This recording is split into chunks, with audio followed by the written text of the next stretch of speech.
अस्सलाम वालेकुम, मैं हूं मोहम्मद दानिश। आपका स्वागत है आज हमारी पहले ब्लॉग में। आज हम आप लोगों को दिखाएंगे कि हम लोग मदरसे में ज़िंदगी कैसे गुजारते हैं, कैसे शेर व तफरीह करते हैं। मैं और अपने दोस्त के साथ इंशाअल्लाह मैं आपको आज इस ब्लॉग में अपने मदरसे की ज़िंदगी के कुछ हालात को बताऊँगा। हमारे साथ आप बने रहें। चलिए चलते हैं। आज हम लोग असर की नमाज़ पढ़कर शेर व तफरीह करने के लिए मदरसे से बाहर जा रहे हैं। आप देख सकते हैं ये जामिया इस्लामिया मुजफ्फरपुर आजमगढ़ का कितना खूबसूरत इमारत और बिल्डिंग है।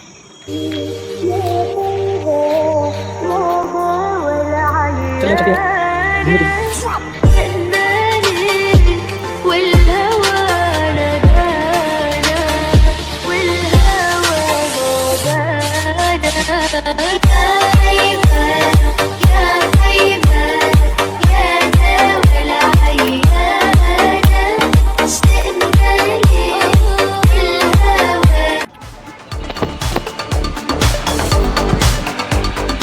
ये हमारी जामिया का मेन गेट है जहाँ से हम लोग बाहर निकलते हैं। मैं आपको आगे इंशाल्लाह मैं अपनी पूरे सफ़र को दिखाऊंगा इंशाल्लाह जहाँ जहाँ हम लोग घूमने जाएंगे। ये जामिया का मेन गेट है और ये जामिया से निकलने के लिए रास्ता है।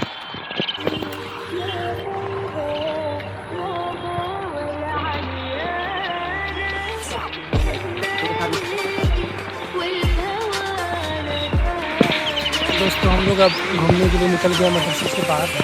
बहुत दूर इधर पीछे मदरसा है और मार्केट थोड़ा सा ज़्यादा दूर है, चलना बहुत पड़ता है, फिर मार्केट आता है। ज़्यादा खास मार्केट नहीं है। तो अब बने रहिए हमारे ब्लॉग में हमारे साथ। पूरा हम आपको दिखाएंगे हम लोग मदरसे की ज़िंदगी में कैसे कैसे कारनामे अंजाम देते हैं।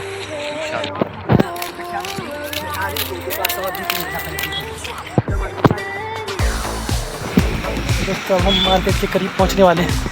बस थोड़ी देर में मार्केट के करीब पहुंच जाएंगे इंशाल्लाह। तब मैं आपको दिखाऊंगा हमारा क्या असल मकसद है। तो आप मेरे साथ बने रहिए मेरे ब्लॉग में।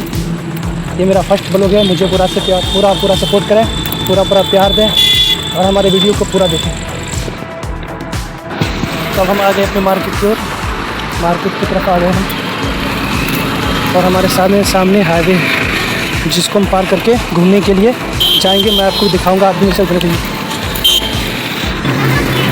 अब हम दोनों हाईवे पर आ गए हैं। आप देख सकते हैं ये हाईवे है।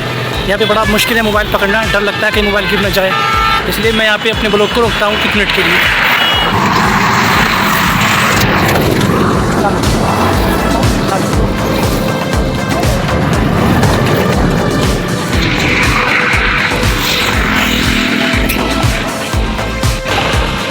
तो हम लोग जा रहे हैं घूमने के लिए।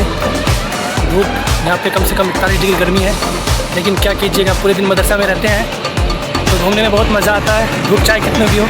तो इसलिए हम लोग इस धूप में भी घूमने जा रहे हैं और मैं आपको दिखा रहा हूँ कि हम लोग किस लिए घूमने जा रहे हैं, क्या लेने जा रहे हैं। या हम आखिरकार दोस्तों हम लोग लगभग 1.5 किलोमीटर का सफ़र कर घूमने के लिए बहुत दूर आए हैं।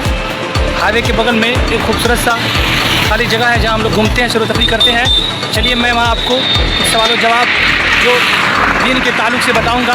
जो हमारे दोस्त हैं आपको बताएंगे, मैं सवाल करूंगा और जो नहीं बता पाएंगे उसका जवाब आप लोगों को देना है कमेंट बॉक्स में इंशाल्लाह आप ज़रूर। मैं इनको अभी तक कुछ नहीं बताया हूं कि क्या सवाल पूछूंगा, लेकिन मैं पहला सवाल इनसे पूछ रहा हूं, देखते हैं इनको कितना इल्म है। तो मेरा आपसे पहला सवाल है कि इस दुनिया में सबसे पहले कौन से नबी पैदा हुए, या इस दुनिया में सबसे पहले किस नबी का वजूद हुआ?